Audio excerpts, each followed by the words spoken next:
Chapter 14. David slowly recovered his poise. Faced by that terrible, impenetrable wall of impossibility, he stood helpless, his misery eating in upon his soul. But there still remained the fact that there was nothing, absolutely nothing, which he could possibly do.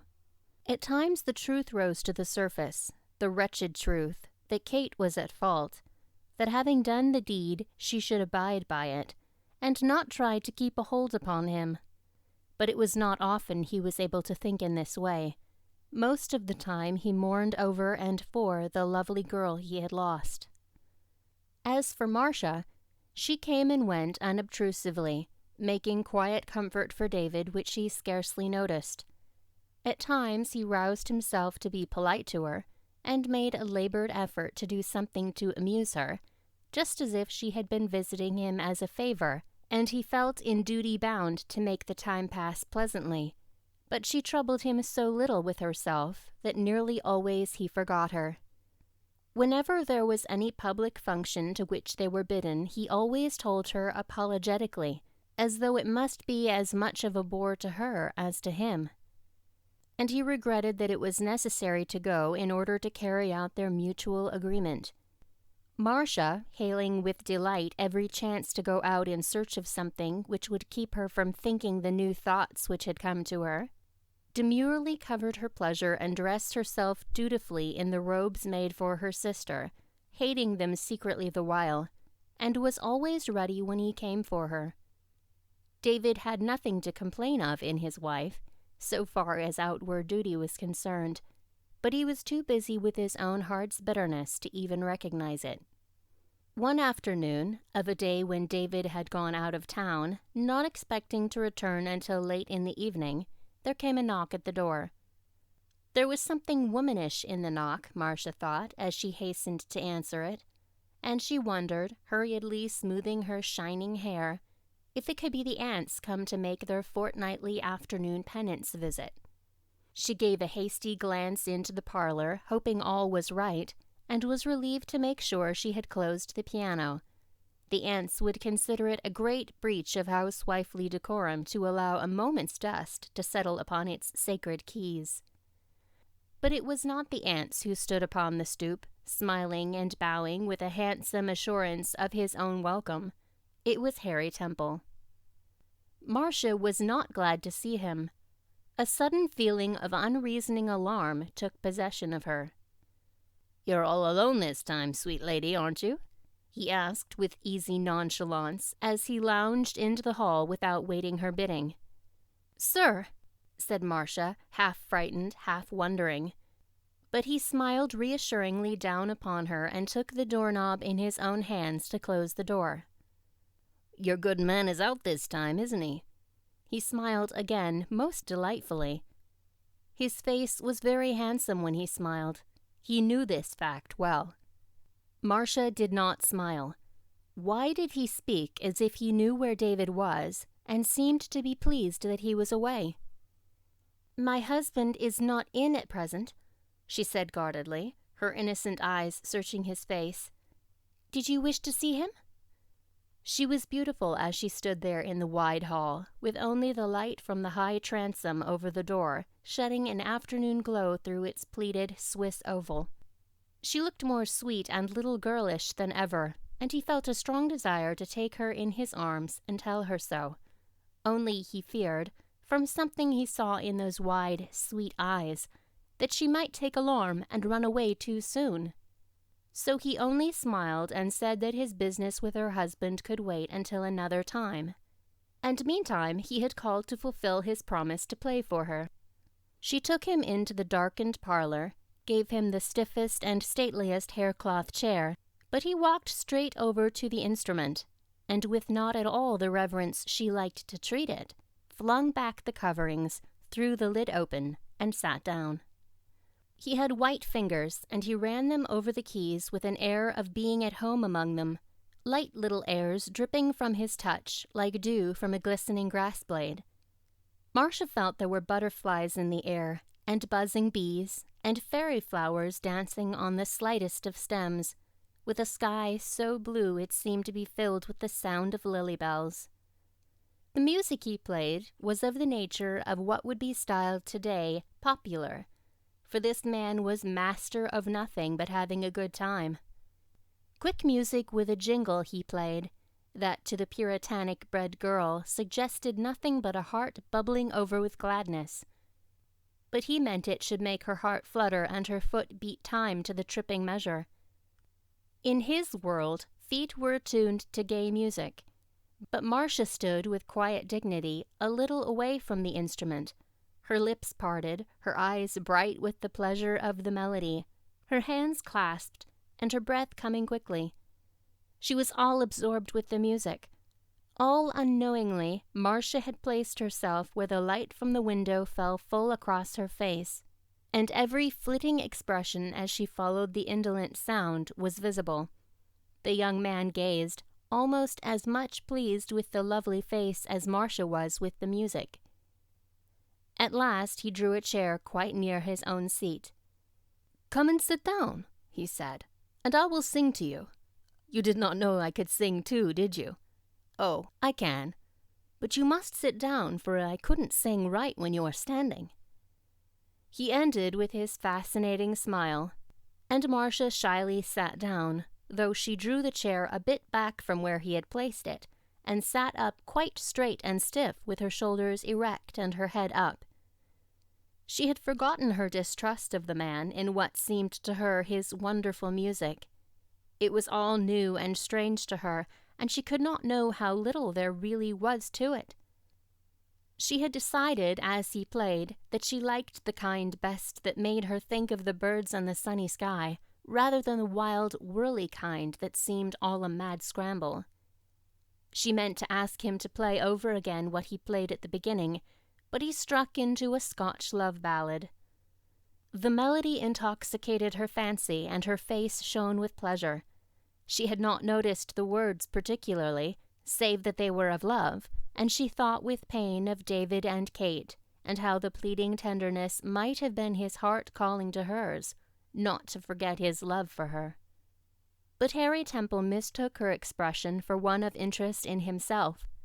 With his eyes still upon her, as a cat might mesmerize a bird, he changed into a minor wail of heartbroken love, whose sadness brought great tears to Marcia's eyes, and deep color to her already burning cheeks, while the music throbbed out her own half-realized loneliness and sorrow. It was as if the sounds painted for her a picture of what she had missed out of love, and set her sorrow flowing tangibly. The last note died away in an impressive diminuendo, and the young man turned toward her. His eyes were languishing, his voice gentle, persuasive, as though it had been but the song come a little nearer. "And that is the way I feel toward you, dear," he said, and reached out his white hands to where hers lay forgotten in her lap.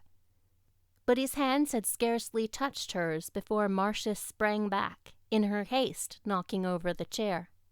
Erect, her hands snatched behind her, frightened, alert, she stood a moment bewildered, all her fears to the front.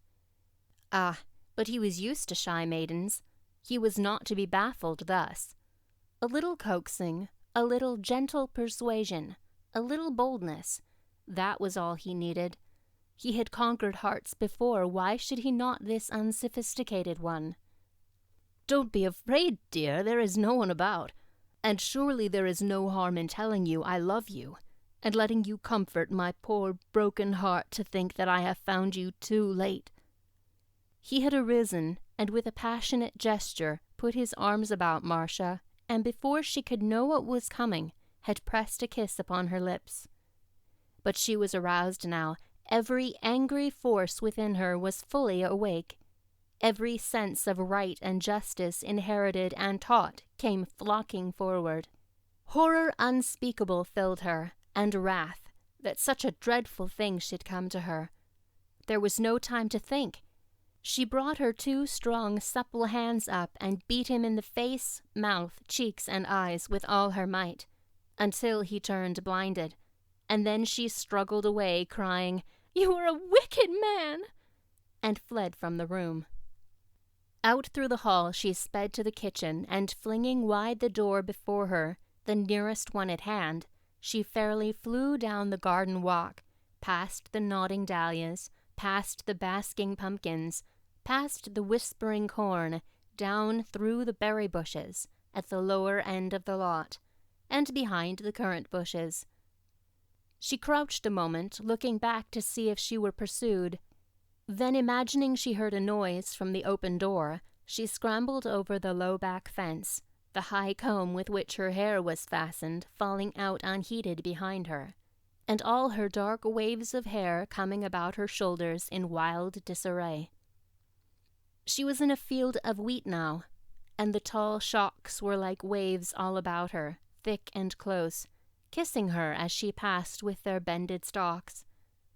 Ahead of her it looked like an endless sea to cross before she could reach another fence, and a bare field, and then another fence, and the woods.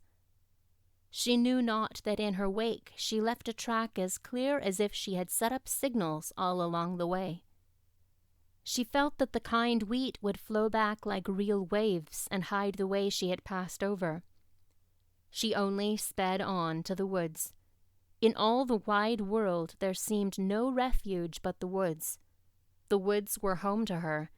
She loved the tall shadows, the whispering music in the upper branches, the quiet places underneath, the hushed silence like a city of refuge with cool wings whereunder to hide. And to it, as her only friend, she was hastening. She went to the woods as she would have flown to the minister's wife at home, if she only had been near, and buried her face in her lap and sobbed out her horror and shame.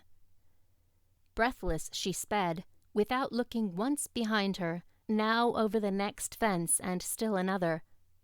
They were nothing to her. She forgot that she was wearing Kate's special sprigged muslin, and that it might tear on the rough fences. She forgot that she was a matron and must not run wild through strange fields. She forgot that someone might be watching her.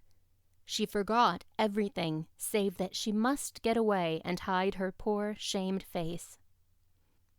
At last she reached the shelter of the woods, and with one wild furtive look behind her to assure herself that she was not pursued, she flung herself into the lap of Mother Earth and buried her face in the soft moss at the foot of a tree. There she sobbed out her horror and sorrow and loneliness, sobbed until it seemed to her that her heart had gone out with great shudders. Sobbed and sobbed and sobbed. For a time she could not even think clearly. Her brain was confused with the magnitude of what had come to her. She tried to go over the whole happening that afternoon and see if she might have prevented anything. She blamed herself most unmercifully for listening to the foolish music, and, too, after her own suspicions had been aroused. Though how could she dream any man in his senses would do a thing like that? Not even Captain Leavenworth would stoop to that, she thought. Poor child! She knew so little of the world, and her world had been kept so sweet and pure and free from contamination. She turned cold at the thought of her father's anger if he should hear about this strange young man. She felt sure he would blame her for allowing it. He had tried to teach his girls that they must exercise judgment and discretion, and surely she must have failed in both, or this would not have happened. Oh, why had not the aunts come this afternoon? Why had not they arrived before this man came? And yet, oh horror, if they had come after he was there! How disgusting he seemed to her with his smirky smile and slim white fingers. How utterly unfit beside David did he seem to breathe the same air even. David, her David, no, Kate's David. Oh, pity! What a pain the world was! There was nowhere to turn that she might find a trace of comfort. For what would David say, and how could she ever tell him? Would he find out if she did not? What would he think of her? Would he blame her? Oh, the agony of it all! What would the aunts think of her? That was worse than all, for even now she could see the tilt of Aunt Hortense's head, and the purse of Aunt Amelia's lips. How dreadful if they should have to know of it! They would not believe her, unless perhaps Aunt Clorinda might. She did not look wise, but she seemed kind and loving. If it had not been for the other two, she might have fled to Aunt Clorinda. Oh, if she might not but flee home to her father's house! How could she ever go back to David's house? How could she ever play on that dreadful piano again? She would always see that hateful, smiling face sitting there and think how he had looked at her. Then she shuddered and sobbed harder than ever, and Mother Earth, true to all her children, received the poor child with open arms. There she lay upon the resinous pine needles, at the foot of the tall trees, and the trees looked down tenderly upon her, and consulted in whispers with their heads bent together. The winds blew sweetness from the buckwheat fields in the valley about her, murmuring delicious music in the air above her, and even the birds hushed their loud voices and peeped curiously at the tired, sorrowful creature of another kind that had come among them. Marcia's overwrought nerves were having their revenge. Tears had their way until she was worn out, and then the angel of sleep came down upon her. There upon the pine-needle bed, with tear-wet cheeks she lay, and slept like a tired child come home to its mother from the tumult of the world. Harry Temple, recovering from his rebuff, and left alone in the parlor, looked about him with surprise. Never before in all his short and brilliant career as a heartbreaker had he met with the like, and this from a mere child. He could not believe his senses. She must have been in play. He would sit still, and presently she would come back with eyes full of mischief and beg his pardon. But even as he sat down to wait her coming, something told him he was mistaken and that she would not come. There had been something beside mischief in the smart raps whose tingle even now his cheeks and lips felt. The house, too, had grown strangely hushed, as though no one else besides himself were in it. She must have gone out. Perhaps she had been really frightened and would tell somebody. How awkward if she would presently return with one of those aunts, or that solemn, Puritan-like husband of hers. Perhaps he had better decamp while the coast was still clear. She did not seem to be returning, and there was no telling what the little fool might do. With a deliberation which suddenly became feverish in his haste to be away, he compelled himself to walk slowly, nonchalantly out through the hall. Still as a thief, he opened and closed the front door and got himself down the front steps, but not so still but that a quick ear caught the sound of the latch as it flew back into place, and the scrape of a boot on the path, and not so invisibly, nor so quickly, but that a pair of keen eyes saw him. When Harry Temple had made his way toward the Spafford house that afternoon, with his dauntless front and conceited smile, Miranda had been sent out to pick raspberries along the fence that separated the Heath garden from the Spafford garden. Harry Temple was too new in town not to excite comment among the young girls wherever he might go, and Miranda was always having her eye out for anything new. Not for herself, bless you, no! Miranda never expected anything from a young man for herself, but she was keenly interested in what befell other girls. So Miranda, crouched behind the berry bushes, watched Harry Temple saunter down the street and saw with surprise that he stopped at the house of her new admiration. Now, although Marcia was a married woman, Miranda felt pleased that she should have the attention of others, and a feeling of pride in her idol, and of triumph over her cousin Hannah that he had not stopped to see her, swelled in her brown calico breast. She managed to bring her picking as near to the region of the Spafford parlor windows as possible, and much did her ravished ear delight itself in the music that tickled through the green-shaded window, for Miranda had tastes that were greatly appealed to by the gay dance music. She fancied that her idol was the player, But then she heard a man's voice, and her picking stopped short insomuch that her grandmother's strident tones mingled with the liquid tenor of Mr. Temple, calling to Miranda to "Be spry there, or the sun'll catch you afore you get a quart." All at once the music ceased, and then in a minute or two Miranda heard the Spafford kitchen door thrown violently open and saw Marcia rush forth. She gazed in astonishment, too surprised to call out to her, or to remember to keep on picking for a moment.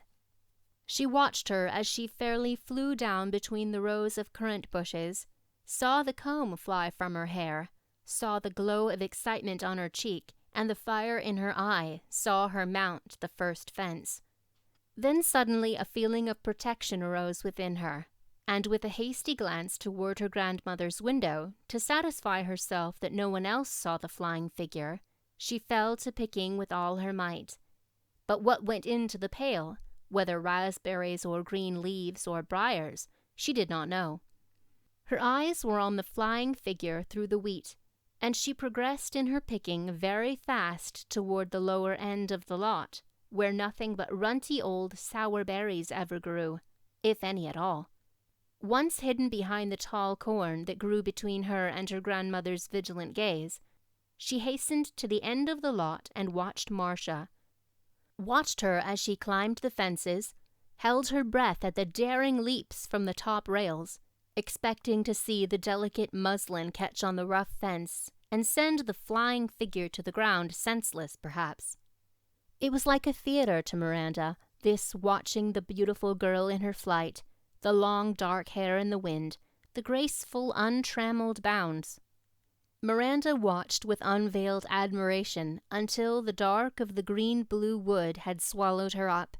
Then slowly her eyes traveled back over the path which Marcia had taken, back through the meadow and the wheat, to the kitchen door left standing wide.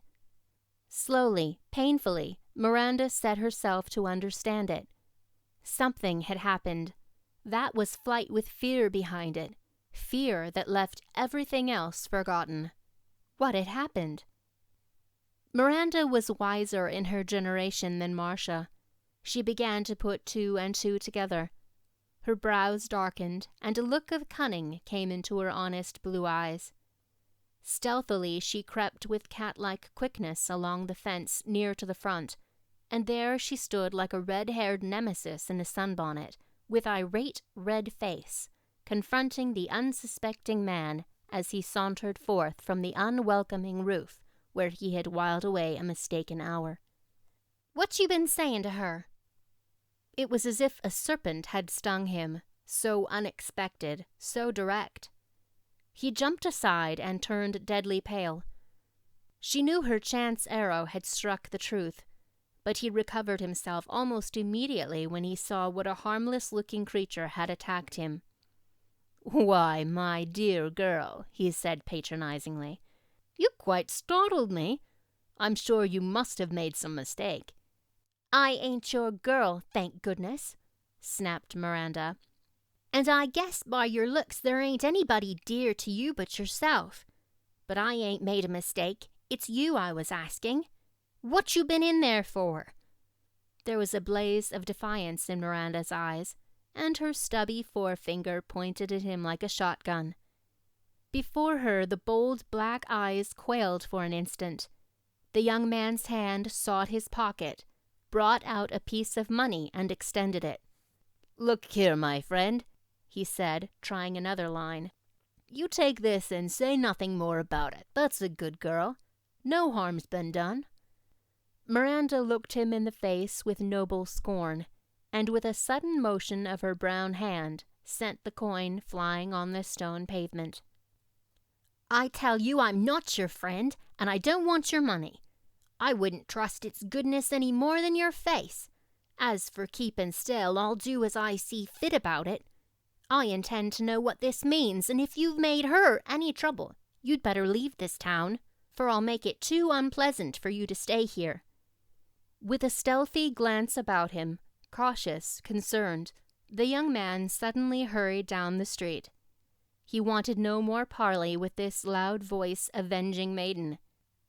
His fear came back upon him in double force, and he had seen to glance at his watch and quicken his pace, almost to a run, as though a forgotten engagement had suddenly come to mind. Miranda, scowling, stood and watched him disappear around the corner. Then she turned back and began to pick raspberries with a diligence that would have astonished her grandmother, had she not been for the last hour engaged with a calling neighbor in the room at the other side of the house, where they were overhauling the character of a fellow church member. Miranda picked on and thought on, and could not make up her mind what she ought to do. From time to time she glanced anxiously toward the woods, and then at the lowering sun in the west, and half meditated going after Marcia, but a wholesome fear of her grandmother held her hesitating. At length she heard a firm step coming down the street. Could it be? Yes, it was David Spafford. How was it he happened to come home so soon? Miranda had heard in a roundabout way, as neighbors hear and know these things, that David had taken the stage that morning, presumably on business to New York, and was hardly expected to return for several days. She had wondered if Marcia would stay all night alone in the house, or if she would go to the aunt's. But now here was David. Miranda looked again over the wheat, half expecting to see the flying figure returning in haste. But the parted wheat waved on and sang its song of the harvest, unmindful and alone, with only a fluttering butterfly to give life to the landscape. A little rusty-throated cricket piped a doleful sentence now and then between the silences. David Spafford let himself in at his own door and went in search of Marcia. He wanted to find Marcia for a purpose. The business which had taken him away in the morning, and which he had hardly expected to accomplish before late that night, had been partly transacted at a little tavern where the coach horses had been changed that morning, and where he had met most unexpectedly the two men whom he had been going to see, who were coming straight to his town. So he turned him back with them and came home, and they were at this minute attending to some other business in the town, while he had come home to announce to Marcia that they would take supper with him, and perhaps spend the night. Marcia was nowhere to be found. He went upstairs and timidly knocked at her door, but no answer came. Then he thought she might be asleep and knocked louder, but only the humming bird in the honeysuckle outside her window sent back a little humming answer through the latch-hole. Finally he ventured to open the door and peep in, but he saw that quiet loneliness reigned there. He went downstairs and searched in the pantry and kitchen, and then stood still. The back door was stretched open as though it had been thrown back in haste. He followed its suggestion and went out, looking down the little brick path that led to the garden. Ah, what was that? Something gleamed in the sun with a spot of blue behind it. A bit of blue ribbon she had worn at her throat, with a tiny gold brooch, unclasped, sticking in. Miranda caught sight of him coming and crouched behind the currants. David came on, searching the path on every side. A bit of a branch had been torn from a succulent tender plant that leaned over the path and was lying in the way. It seemed another blaze along the trail. Further down, where the bushes almost met, a single fragment of a thread waved on a thorn as though it had snatched for more in the passing and had caught only this. David hardly knew whether he was following these things or not, but at any rate they were apparently not leading him anywhere, for he stopped abruptly in front of the fence and looked both ways behind the bushes that grew along in front of it. Then he turned to go back again. Miranda held her breath. Something touched David's foot in turning, and looking down, he saw Marcia's large shell comb lying there in the grass. Curiously, he picked it up and examined it. It was like finding fragments of a wreck along the sand. All at once, Miranda arose from her hiding place and confronted him timidly. She was not the same Miranda who came down upon Harry Temple, however. "She ain't in the house," she said hoarsely. "She's gone over there." David Spafford turned surprised. "Is that you, Miranda? Oh, thank you. Where do you say she has gone? Where?" "Through there, don't you see?" And again the stubby forefinger pointed to the rift in the wheat. David gazed stupidly at the path in the wheat, but gradually it began to dawn upon him that there was a distinct line through it where someone must have gone. "Yes, I see," he said, thinking aloud. "But why should she have gone there? There is nothing over there." "She went on further. She went to the woods," said Miranda, looking fearfully around, lest even now her grandmother might be upon her. "And she was scared, I guess. She looked it. Her hair all came tumbling down when she clumb the fence, and she just went flying over like some bird, didn't care a feather if she did fall, and she never oncet looked behind her till she come to the woods." David's bewilderment was growing uncomfortable. There was a shade of alarm in his face, and of the embarrassment one feels when a neighbor divulges news about a member of one's own household. "Why, surely, Miranda, you must be mistaken. Maybe it was someone else you saw. I do not think Mrs. Spafford would be likely to run over there that way. And what in the world would she have to be frightened at?" "No, I ain't mistaken," said Miranda half sullenly, nettled at his unbelief. "It was her all right. She came flying out of the kitchen door when I was picking raspberries and down that path to the fence, and never stopped for fence nor wheat nor medder lot, but went into them woods there, right up to the left of them tall pines, and she looked plumb scared to death, 's if a whole circus menagerie was after her, lions and nelephants and all. And I guess she had plenty to be scared out, if I ain't mistaken. That dandy Temple feller went there to call on her, and I heard him tinkling that music box, and it's my opinion he needs a wallopin'. You better go after her. It's getting late, and you'll have hard times finding her in the dark. Just you follow her path in the wheat, and then make for them pines. I'd 'a' gone after her myself, only Grandma to make such a fuss, and have to know it all. You needn't be afraid of me. I'll keep still." By this time, David was thoroughly alive to the situation and much alarmed. He mounted the fence with alacrity, gave one glance with "Thank you" at Miranda, and disappeared through the wheat. Miranda watched him till she was sure he was making for the right spot. Then, with a sigh of relief, she hastened into the house with her now brimming pail of berries.